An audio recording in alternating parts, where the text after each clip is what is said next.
Bienvenidos y bienvenidas a este nuevo Diálogos de W Academy. Hoy nos sumamos a la celebración del Día Mundial de la Radio promovida por la UNESCO. Es la protagonista de esta conversación y por eso queremos resaltar que a lo largo de la historia la radio ha demostrado ser un medio de comunicación resiliente. Y cuando me refiero a radio, lo hacemos en el sentido más amplio, entendiéndola como esa forma de comunicar que usamos para contar historias, para informar o transmitir mensajes a través de la combinación de las palabras, los sonidos, la música y los efectos, y que también trasciende las plataformas, es decir, que va más allá de la FM, del streaming, de los podcasts y demás modelos que existan y que estén por venir.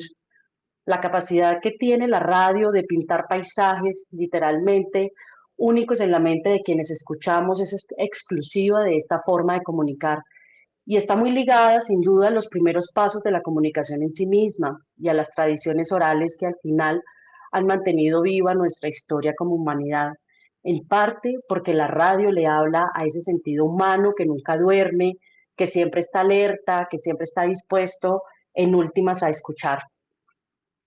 Hoy en Diálogos de W Academia hablaremos sobre cómo la radio ha sabido encontrarse entre las tecnologías para seguir llegando a los oídos y a las mentes de las personas, pero sobre todo cómo se ha reinventado y aprovechado su naturaleza misma para innovar en sus formas de producción, de contar historias, de informar y hasta en sus formas de ser sostenible.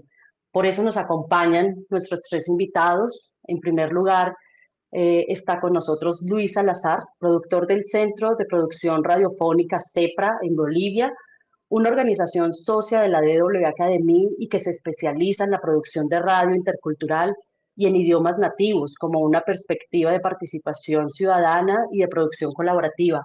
Hola Luis, ¿qué tal todo? Claudia, buenas tardes. Un saludo desde Cochabamba, Bolivia, desde el Centro de Producción Radiofónica CEPRA. Gracias por invitarme a este espacio y va a ser un gusto poder compartir con ustedes las experiencias de CEPRA. También nos acompaña Aleida Calleja, periodista, investigadora y desde 2019 directora del Instituto Mexicano de la Radio, IMER, un medio público con 19 emisoras de todo México que le habla a diferentes públicos sobre derechos humanos, educación, arte y cultura. Hola, Aleida. Hola, un gusto estar con ustedes. Muchísimas gracias por la invitación. Gracias, Aleida. Y finalmente nos acompaña Carolina Guerrero, CEO de Radioambulante Studios, un medio referente en el mundo en la producción de contenidos sonoros sobre las profundidades de la cultura latinoamericana a través de la narración de historias de la región y de la explicación de sus hechos más noticiosos que sean con mayor relevancia. Carolina, ¿cómo estás? Hola, ¿qué tal? Gracias por la invitación. Iniciemos entonces nuestra conversación de una manera poco convencional. Queremos hacerles una pregunta de respuesta rápida justamente para hablar de innovación. Y queremos saber de ustedes si les decimos la palabra Latinoamérica y radio, ¿en qué piensan? ¿Quién se anima a arrancar? Yo Aleida. pienso inmediatamente en la radio comunitaria. Gracias. Luis, ¿qué piensas cuando hablamos de Sí, Latinoamérica y radio? bueno, yo pienso mucho en las radios mineras y en las primeras radios comunitarias que han surgido en Bolivia, ¿no? Y Carolina, ¿qué dices tú? Yo pienso en el futuro y la relación más como de intercambio con las audiencias, como interactivo.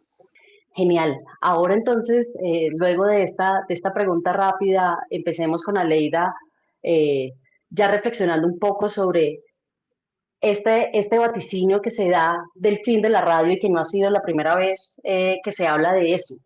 Casi que desde que nació la televisión fue la primera alerta de la radio está por morir, luego llegan nuevas tecnologías y siempre está como al borde del precipicio. Eh, ¿Por qué consideras que la radio sigue siendo relevante a pesar de todos esos desarrollos tecnológicos y de la aparición de nuevas plataformas y espacios de comunicación?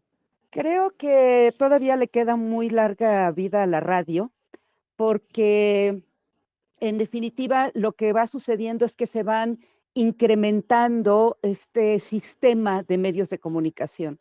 Cuando nació el cine dijeron que se iba a morir el teatro. Cuando nació la televisión decían que se iba a morir el cine y así, ¿no? Lo que sucede, en realidad lo que sucede es que los medios se van transformando y ya estamos viendo este proceso que se venía alertando desde hace muchos años, que es la convergencia tecnológica.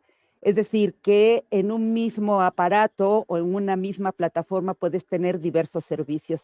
Y en ese sentido, la radio me parece que también se ha ido yendo hacia otras plataformas sin abandonar la radio abierta, la frecuencia radioeléctrica, y eso la hace más dinámica y, claro, le plantea un ejercicio, yo le digo, de reinventarse, porque hay que adecuarse a estos nuevos consumos culturales, a estas nuevas formas de escucharnos. Y creo que eso se hizo más visible durante la pandemia.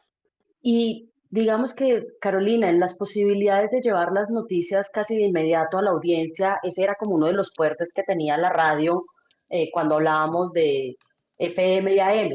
Pero ahora la inmediatez ya no es algo exclusivo de la radio, sino que, como menciona Leida, hay nuevas plataformas que se van apropiando de estas características. ¿Qué ha pasado con Radio Ambulante? Que pueda contarnos un poco sobre eso, la experiencia del hilo. ¿Por qué seguir apostando por hacer esa radio informativa y narrativa en un mundo de tweets que están tan acelerados? ¿Y qué crees que se puede ofrecer desde la radio que no se da en otros espacios periodísticos? Creo que precisamente todas las distracciones y la cantidad de oferta que hay en diferentes plataformas, no solo en la radio, en emisoras, en emisoras terrestres, sino también, como dices tú, en Twitter y en otras redes sociales, hace que, que un proyecto, digamos, el tipo de periodismo que nosotros hacemos, tenga un espacio que puede como llegarle a audiencias de una manera muy específica.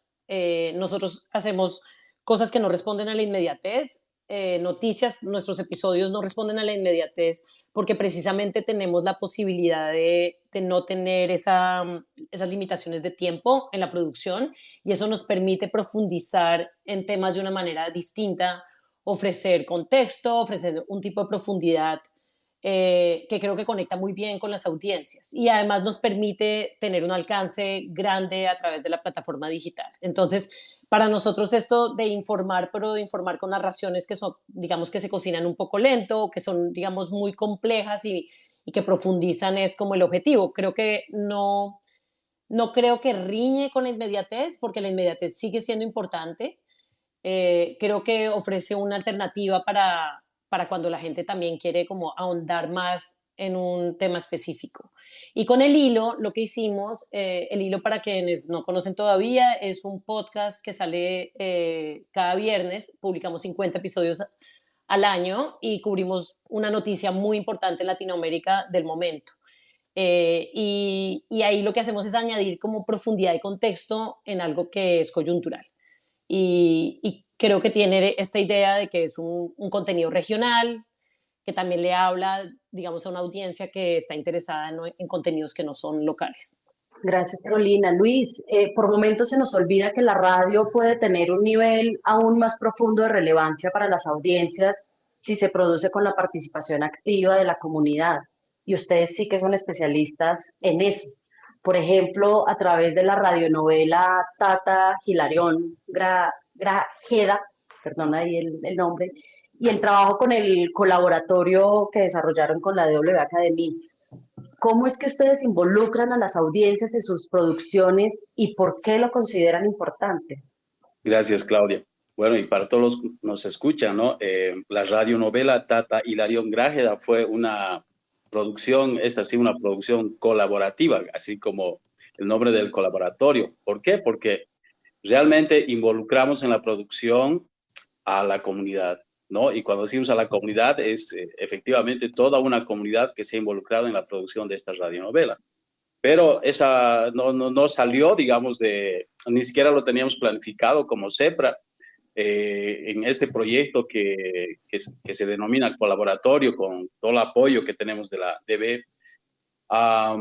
Nosotros un día nos fuimos a un pueblo donde había una reunión, solo fuimos a hacer una transmisión, y ahí surgió como necesidad de la comunidad, que querían contar sobre este héroe local que es el Tata Hilarión Grajeda, ¿no? Entonces, este es un héroe que ha liberado, digamos, al pueblo de los patrones de antes, y ellos querían contar esta historia porque habían participado en esa lucha sus abuelos, sus tatarabuelos.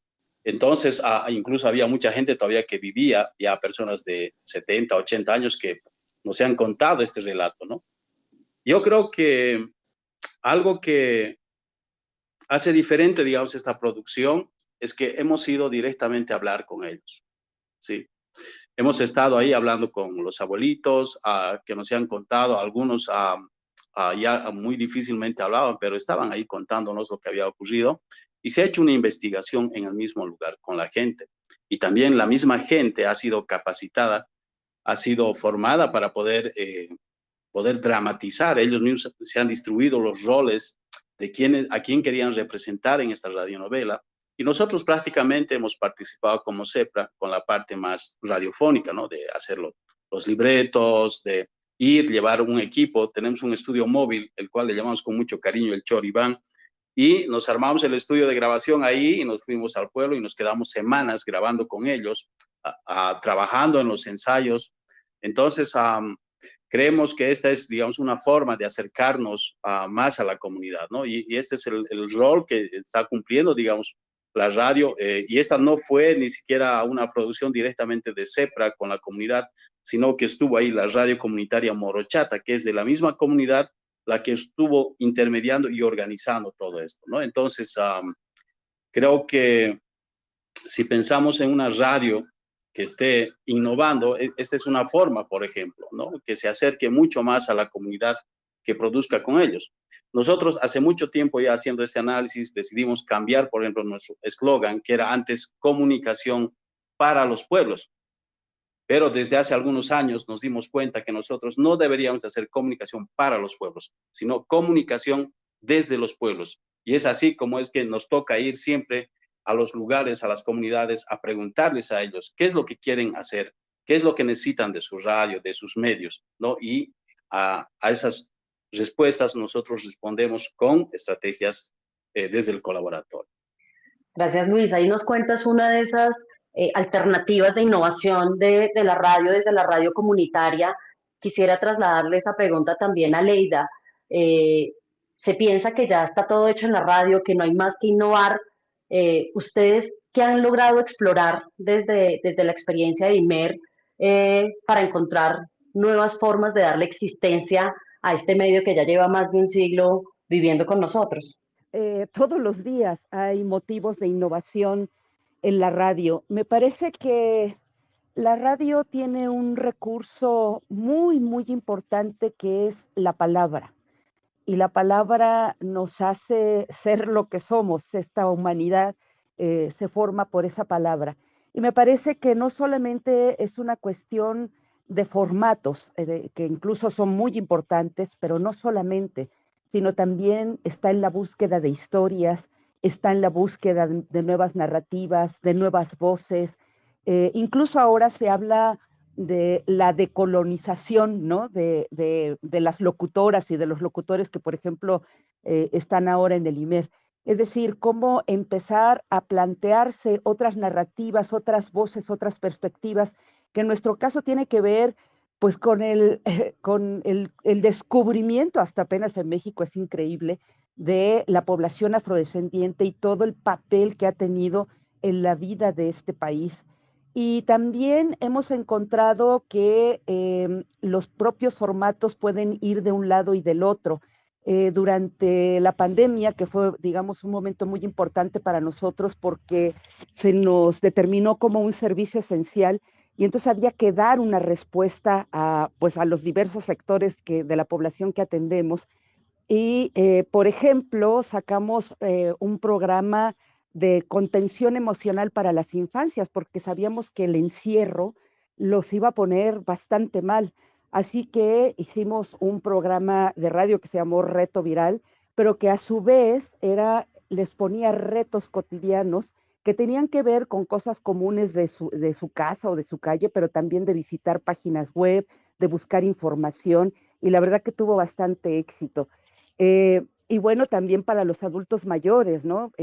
sabíamos que se iban a quedar solos, que sus familiares, sus nietos, sus nietas ya no iban a poder estar con ellos, con esas personas.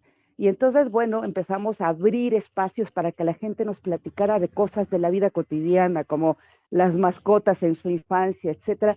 Y fue, digamos, un espacio muy bonito porque entonces las personas adultas mayores se encontraron con quién hablar, con quién escucharse. O también podría decirte de los podcasts que ahora estamos haciendo, que algunos de ellos los hacemos en comunidades indígenas donde tenemos algunas emisoras, donde, por ejemplo, allí las comunidades hacen sus propios podcasts y después no solamente los ponemos en línea para que puedan escucharlo en el momento que quieran las personas, sino que también los transmitimos por la radio.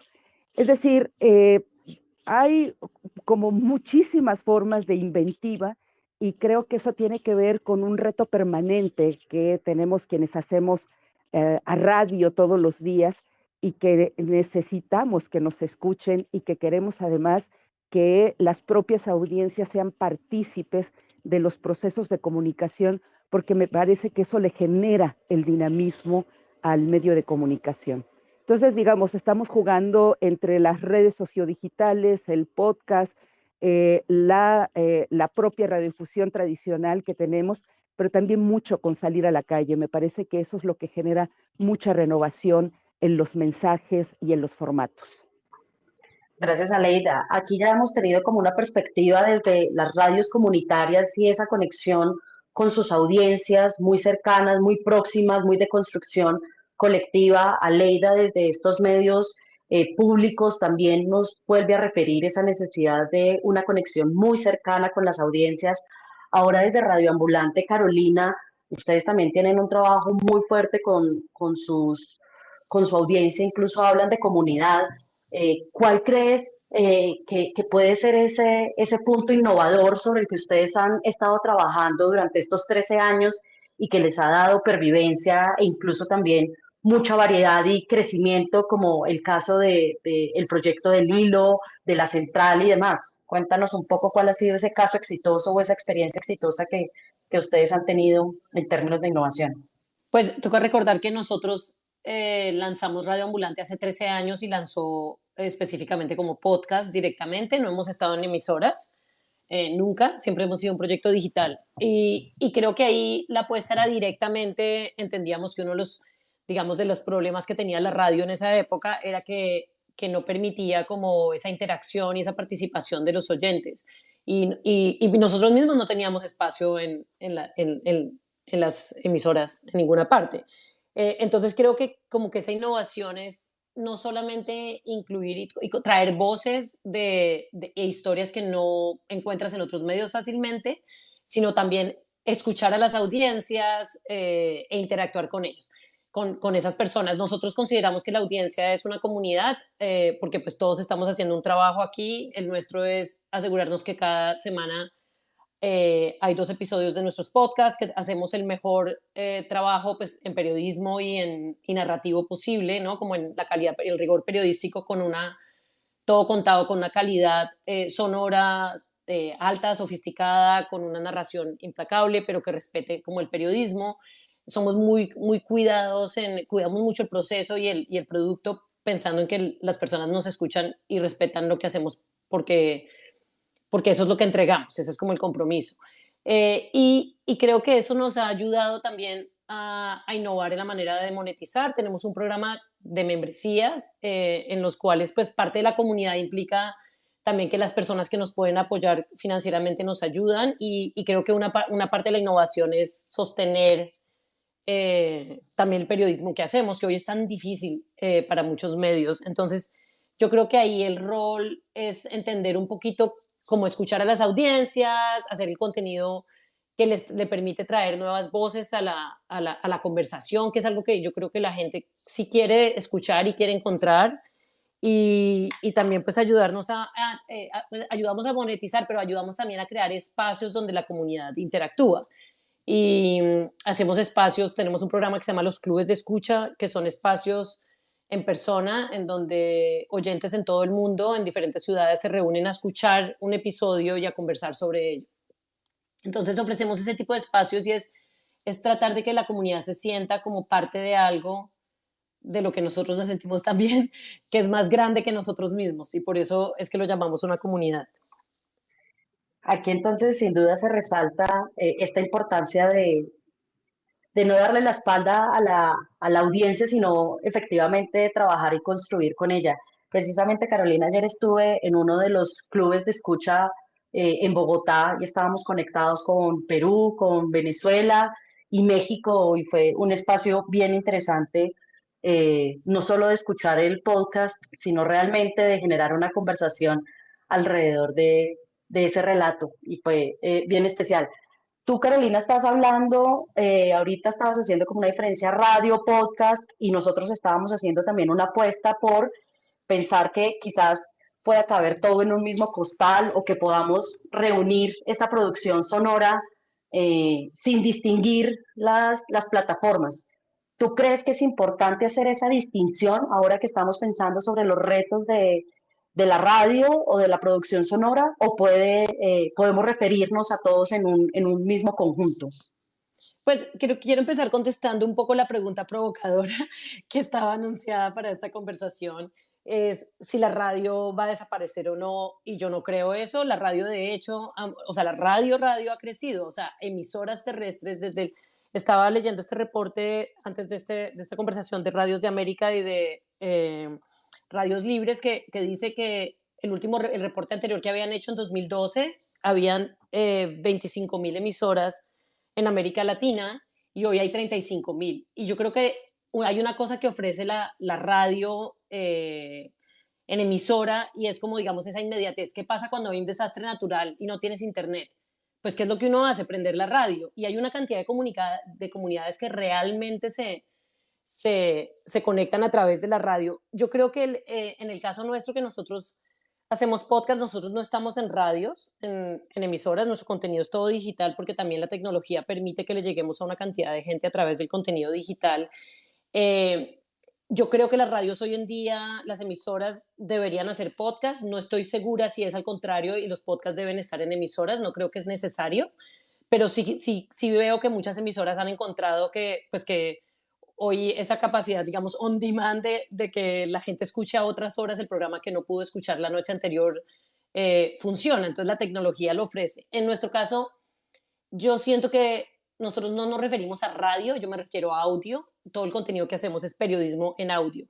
Y creo que lo que tiene el podcast es que es otra manera de distribuirlo, pero el podcast en general es una manera de distribuir. Eso es lo que es. La gente dice, el boom de los podcasts, pues el boom del formato que usamos para distribuirlo. Y yo siento que esa sí es importante. Creo que la radio en emisora es una manera de distribuir, los podcasts es otra manera de distribuir y no creo que deberían necesariamente competir. Pero sí hay características pues diferentes de cada uno. Una de las que yo creo que más valoro es la libertad que ofrecen los podcasts. Podemos crear lo que queremos para llegarle a un nicho de audiencias que creemos que nos quieren escuchar. Antes no teníamos esa posibilidad abierta a los nuevos creadores y ahora sí. Y creo que para el oyente la libertad de poder escuchar cuando quiere, en donde quiere, mientras que hacen cierto tipo de tareas también es interesante, ¿no? Creo que eso es una de las cosas que ofrece la libertad, digamos, del formato podcast, pero no creo que deberían reñir y tampoco creo que los días están contados para la radio, como decían mis colegas así hace un rato. Gracias, Carolina. Aleida, ¿cómo lo ves tú? Digamos que desde estas radios públicas y desde tú que estás también en estos dos mundos de emisoras y también con podcast, eh, ¿crees que estamos a punto de que acabe la radio en Latinoamérica? ¿Debemos innovar? ¿Qué es lo que debemos pensar? No, no creo que acabe la radio, honestamente. Como lo dije al principio, creo que más bien se van agregando plataformas, formatos, y hay una mayor oferta disponible, lo cual está muy bien para la gente, ¿no? Coincido con Carolina en que el podcast tiene su propio formato. De hecho, nosotros no es que saquemos el podcast en la radio tal cual esté, tenemos que hacer adecuaciones, ¿no?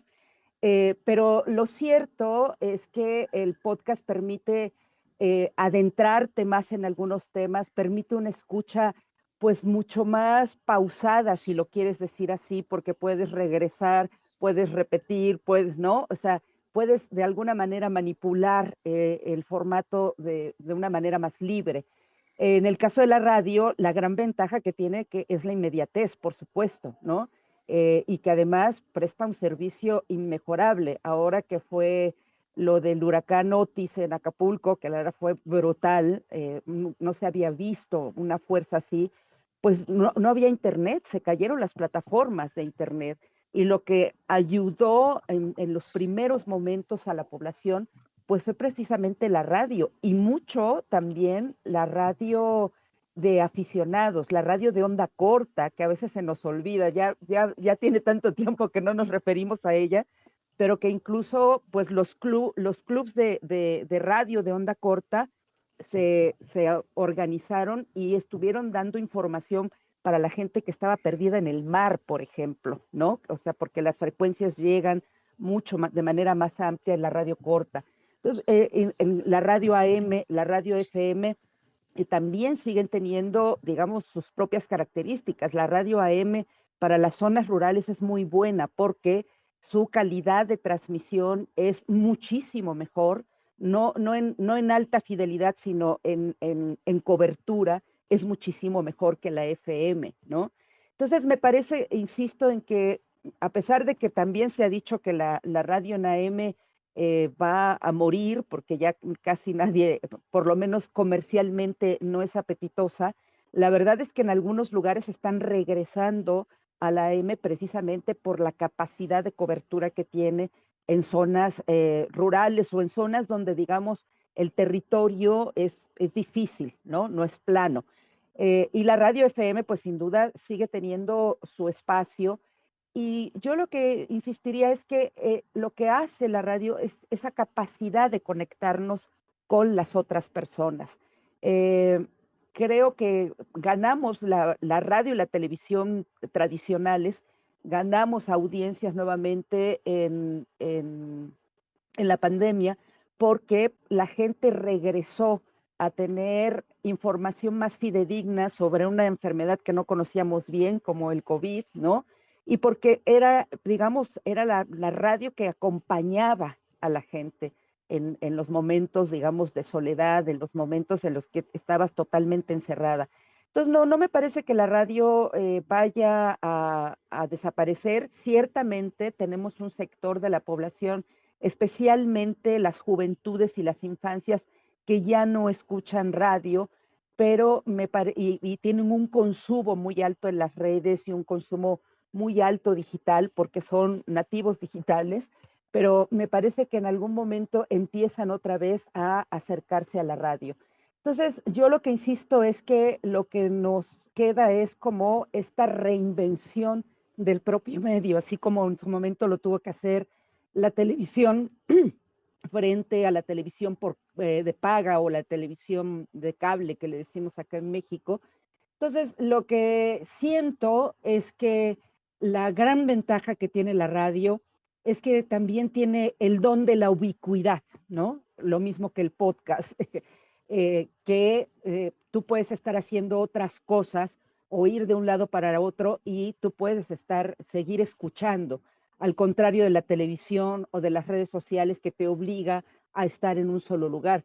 Quizá por eso la radio es tan preciada en lugares del campo o incluso en grandes ciudades donde te estás moviendo todo el tiempo y en el coche o en el transporte público vas escuchando o la radio o el podcast o el streaming, que también es otra forma. Nosotros también en el IMER, todas las emisoras también salen por streaming y nos han llegado reportes de gente que nos escucha en Finlandia, ¿no? De mexicanos que están en Dubái, etcétera.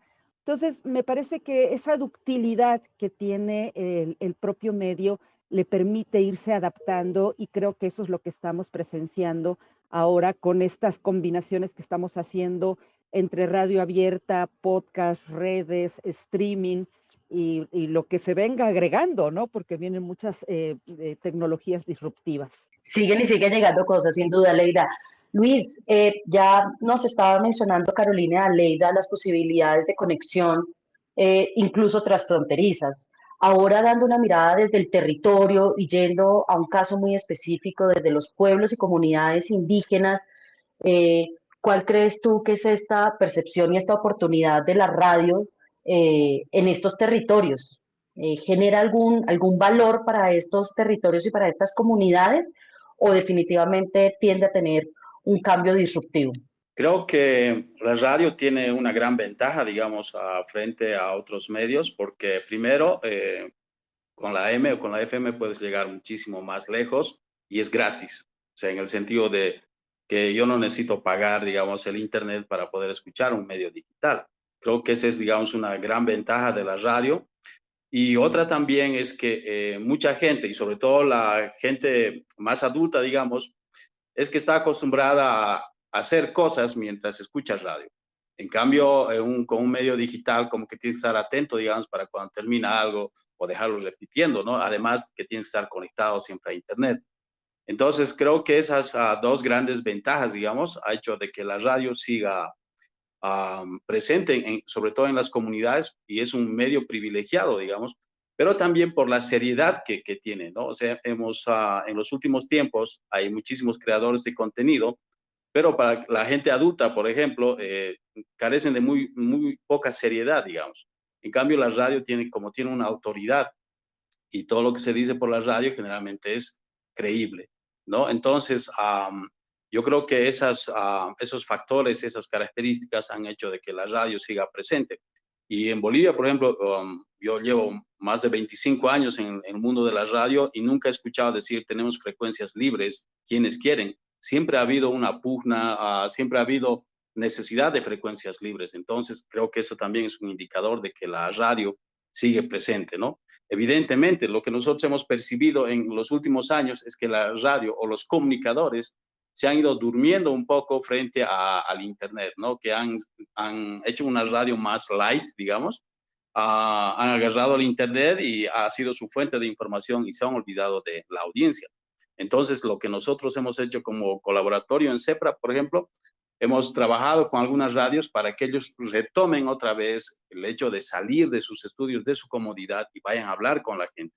Y eso ha hecho de que varias radios, por ejemplo, puedan ser apreciados nuevamente por su audiencia, incluso terminando exigiendo a los comunicadores que vayan a visitar todas las comunidades que sean posibles, ¿no? Entonces, eh, por eso nosotros creemos seriamente de que la radio sigue muy presente. Creo que en algún momento se nos pasó también esa duda, digamos, el Internet va a matar a la radio, pero no hemos visto más bien que la radio ha adoptado al Internet como un aliado para poder llegar mucho más allá, ¿no? Entonces, sabemos que la migración es grande y vamos a encontrar gente en todo lado, ¿no? Entonces, la radio, en vez de llegar solo a la comunidad, ahora llega muchísimo más lejos utilizando el Internet, pero sin olvidarse, digamos, de la comunidad, que es la que genera, digamos, la información. Gracias, Luis. Estamos ya cambiando un poco el tema. Estamos en un año electoral en México y en Estados Unidos. Bolivia se prepara 2025 también para elecciones presidenciales. Teniendo en cuenta ese contexto, ¿qué tan difícil es pensar en estrategias de innovación a largo plazo? Teniendo en cuenta que en medios públicos los cargos se van muy en la lógica de los periodos de gobierno, y también qué tanto se afecta la autonomía e independencia en las agendas, perdón, Aleida. ¿Cómo ves tú desde los medios públicos esta situación? Sí, siempre es el gran reto en América Latina específicamente, siempre ha sido el gran reto de cómo tener medios públicos que se sostengan a lo largo del tiempo, más allá de las agendas partidistas que se dan cada tanto en las elecciones.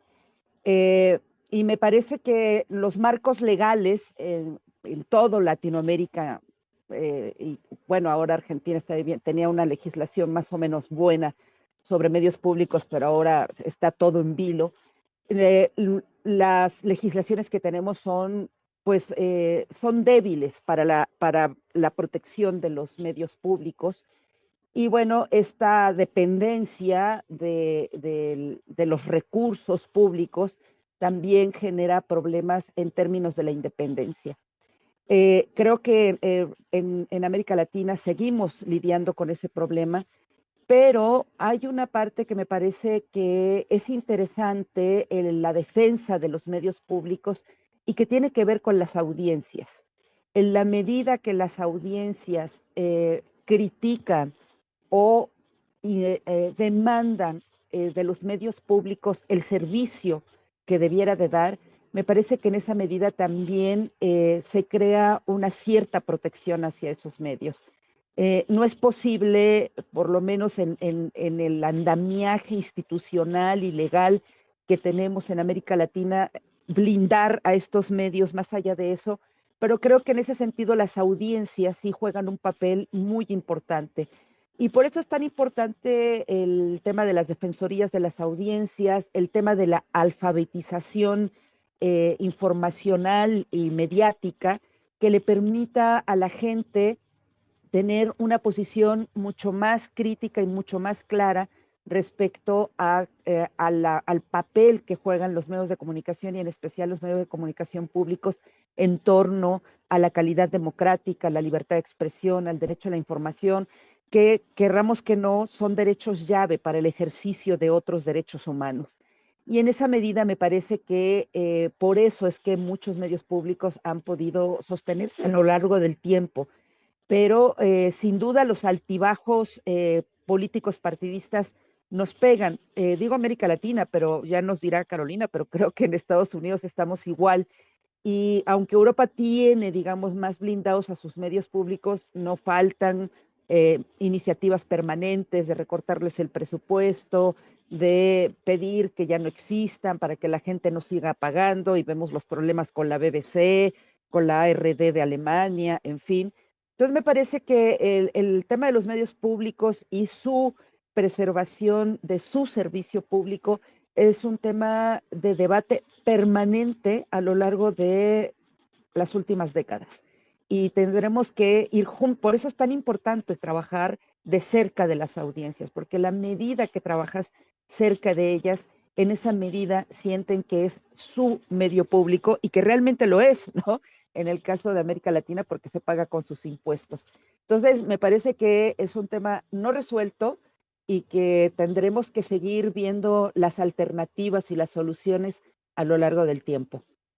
Gracias, Aleida. Carolina, ¿hay alguna diferencia frente a esa independencia y esa autonomía editorial desde un medio privado como Radio Ambulante? Bueno, primero, digamos que voy a contestar un poquito lo que dijo Aleida.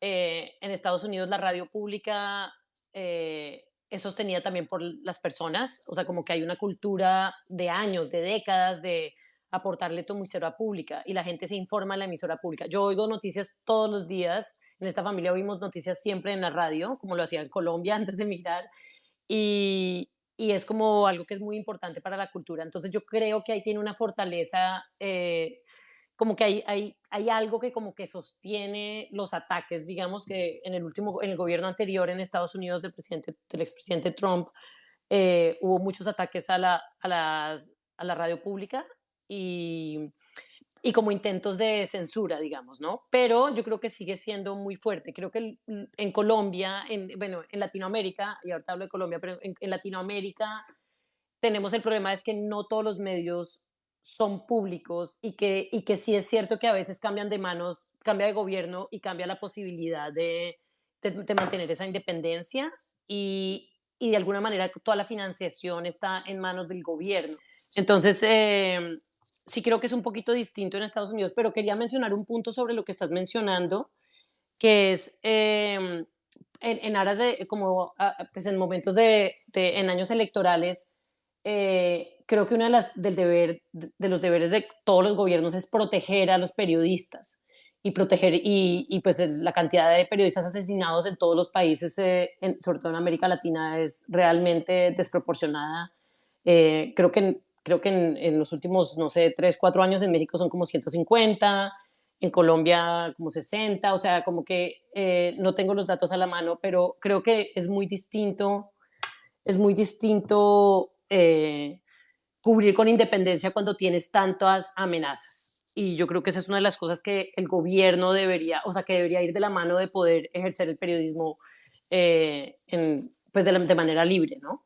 Sí, claro que sí. Las personas que nos están escuchando están planteando algunas preguntas que quisiera compartírselas a ustedes. De Radios Libres hacen esta pregunta que se la queremos transmitir a Luis. Por hacer de abogado del diablo, ¿no estaremos desde lo comunitario y alternativo perdiendo la batalla ante los nuevos altoparlantes de las redes sociales y sus influenciadores? Bien, un saludo a Radios Libres. Los recordamos con mucho cariño. En Bolivia hay muchos medios comunitarios que se acuerdan muchísimo de ellos. Y bueno, respondiendo, sí podría ser que en algún momento, digamos, los medios digitales, sobre todo en la gente más joven, ha influido muchísimo, ¿no? Pero, a ver, nosotros recientemente estamos involucrándonos justo para trabajar con gente joven y hemos visto que en la mayoría de ellos hay una preocupación por recuperar, digamos, la identidad de sus pueblos, ¿no? Entonces, creo que con esta mirada podemos más bien aprovechar los medios para crear contenidos con identidad cultural de los pueblos, con información, con noticias de los pueblos, y no solamente ser consumidores, digamos, de información que viene de afuera, ¿no? Entonces, creo que es algo en lo que hay que educarnos, hay que capacitarnos, hay que cambiar el chip, pero es algo, digamos, que se puede utilizar más bien a favor las tecnologías en vez de dejarnos llevar solamente por contenido que viene de afuera. Frente a este tema que mencionas de las tecnologías, cómo aprovecharlas de una manera positiva, quisiera también extenderle la pregunta a Carolina y a Leida con base también en una pregunta que nos trae Javier Chacón, que nos está escuchando en este momento, y es cómo están usando la inteligencia artificial para hacer radio, para producir contenidos con más valor y conectar con las comunidades. En el caso nuestro, nosotros no estamos utilizando la inteligencia artificial. La verdad es que hay todo un debate ético respecto del uso de la inteligencia artificial. Hay algunos medios que ya están utilizando locutores o periodistas con inteligencia artificial. A nosotros nos parece que no, que el periodismo es estar en la calle, es estar con la gente, es estar en el lugar de los hechos, es verificar una, dos, tres, cuatro, cinco veces, porque las redes, la verdad, que están generando una infodemia brutal, especialmente en tiempos electorales. Entonces, todavía no nos estamos planteando el uso de la inteligencia artificial en ese sentido, porque nos parece que merece un debate ético muy importante. Y sí, querríamos ver el avance de la inteligencia artificial en otro tipo de aplicaciones. No sé, a mí me encantaría poder tener traducción simultánea si puedo estar escuchando una emisora de Japón por streaming o a través de una aplicación, o que en la aplicación del IMER, donde se pueden escuchar todas las emisoras, eh, pudiéramos tener un traductor para que pudieras escuchar a determinados programas, etcétera, simultáneamente en otros idiomas, ubicar mejor a nuestras audiencias y sus, digamos, sus gustos, sus ambiciones, lo que quieren. Pero creo que hasta ahora lo que se ha ofrecido, por lo menos en mi experiencia, lo que se ofrece ahora en inteligencia artificial tiene que ver mucho con el desplazamiento de ciertos trabajos, ¿no? Como el locutor o el periodista a cuadro en el caso de la televisión.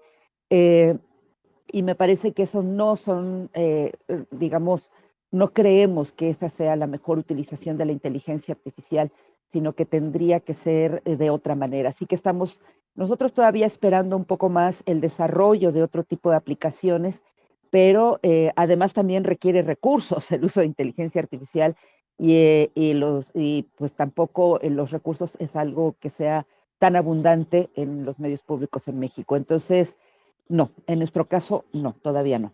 Gracias. Dale, Carolina, te quería preguntar si desde el lado de la inteligencia artificial generativa han explorado ustedes o, como estaba planteando la pregunta Javier Chacón, desde el lado de un recurso para conocer más la audiencia, para acercarse más a ella. ¿Cómo lo han manejado ustedes? Pues yo 100% lo que Leida dijo, que no lo voy a repetir porque es como parece que lo hubiera dicho yo. nos paramos ahí también, sentimos que la curaduría, que para hacer algo culturalmente relevante nunca te va a poder reemplazar un robot. En el caso de nuestro periodismo, todo lo hacemos nosotros, entrevistas, guiones, porque obviamente nosotros tenemos la voz del narrador contando, ayudando a contar estas historias, y no hay nada que se hace con la inteligencia artificial en ese sentido, en la parte de reportería, periodismo, todo eso. Y también sabemos que toca tener claro, pues, éticamente qué va a suceder, pero si lo usamos para transcripciones, anteriormente, hacía años, transcribíamos todo manualmente, ahora el audio entra por un lado y sale por otro transcrito, por ejemplo, todas las entrevistas, y eso nos ahorra tiempo y nos permite, pues, tener todo el material, digamos, organizado de cierta manera. Yo creo que en la inteligencia artificial hay herramientas que todavía tenemos que explorar mejor, pero por ahora, digamos, en la producción sonora no estamos, digamos que no estoy en contra de ciertos usos si son herramientas que ayudan. Los algoritmos son una parte, digamos, que viene por inteligencia artificial, pero no siempre son muy acertados. Y nosotros en los productos en los podcasts que hacemos, que son Radio Ambulante, El Hilo, Central Series, eh, pues le hablamos a toda una región y también incluimos en esa región a Estados Unidos, que tiene una cantidad de latinos, y cuando uno se paran como en lo que ellos, como que los robots creen que son dos continentes, se pegan una confundida, no hay todavía una capacidad como yo no veo algo como para proyectos globales o para entender como las audiencias 100% en profundidad. Yo creo que en la manera en que nosotros necesitamos entender a la comunidad y a los oyentes y poder crecer, necesitamos personas analizando más que robots. Entonces, usamos lo que podemos, pero por ahora no tenemos un gran fuerte ahí en el uso, digamos, como que no dependemos de nada de inteligencia artificial ahora, excepto por las transcripciones. Gracias, Carolina. Ya para que vayamos cerrando esta conversación y nos orientemos precisamente hacia esos retos que enfrentamos en la generación de contenidos desde la radio, desde los podcasts. Luis, quería preguntarte cuáles son los retos que ustedes enfrentan desde la radio comunitaria, cómo lo están superando. A mí me parecería importante dar una mirada desde lo tecnológico, pero también desde esas audiencias. Aleida ahorita estaba mencionando que eh, la radio es para gente mayor, pero que se está acercando una juventud a esta. ¿Cómo ven ustedes estos retos que se vienen para las radios comunitarias? Sí, justamente lo palpamos todo el tiempo, ¿no? Y la mayoría de los radialistas, de las radialistas, ven con mucha preocupación, digamos, de que es más gente adulta de los 25, 30 para arriba la que escucha radio, y la gente joven, es más, muchos no saben qué es radio, ¿no? Entonces, pero ahí otra vez la pregunta, ¿no? Siempre analizamos con los comunicadores, ¿qué hacemos frente a eso? Claro, y nosotros les preguntamos también a los jóvenes, porque la respuesta no solo sale de los comunicadores o de la gente adulta. Y los jóvenes nos dicen, es que ustedes no hablan de los temas que a nosotros nos interesan y tampoco hablan nuestro lenguaje. Entonces, nosotros les propusimos a los jóvenes, ¿por qué no hacen ustedes radio del tema que ustedes prefieran y como ustedes quieran? Y realmente ellos tienen mucha creatividad, mucha capacidad y han propuesto hasta nuevas formas de hacer radio, ¿sí? Y yo creo que ahí está la respuesta, ¿no? De hablar con los jóvenes, darles el espacio. Como les decía antes, la radio tiene mucha autoridad. ¿Por qué? Porque siempre hemos entrevistado a expertos, a las autoridades, al alcalde, a los dirigentes, pero nunca hemos entrevistado a los niños o a los jóvenes, no les hemos dado el micrófono a ellos. Entonces, yo creo que ahí está uno de los retos, por ejemplo, de poder incluir al resto de la población, ¿sí? Hacer una radio más plural y más participativa, ¿no? Que todos puedan hacer. Y cuando tú les abres el micrófono a las radios, ellos con muchísimo gusto ponen toda su creatividad para crear contenidos, ¿no? Y además, viéndolo como una oportunidad también, es que los chicos ya no piensan solamente en la radio como tal, sino que dicen, bueno, vamos a hacer contenido para la radio, pero también vamos a hacer contenido para las redes sociales, ¿no? Entonces, creo que ahí es como ver, digamos, en ser un poco más creativos, acercarnos más a la audiencia, a la población, justo esta población que estamos perdiendo, digamos, la más joven, permitirles hacer programas en la radio, que sean ellos quienes pongan los temas, que hagan la agenda, y luego también poder aprovechar el Internet, ¿no? Yo creo que una gran oportunidad para la radio es el Internet, que nos permite llegar más allá de nuestras fronteras, y no solo eso, sino generar mayor interacción.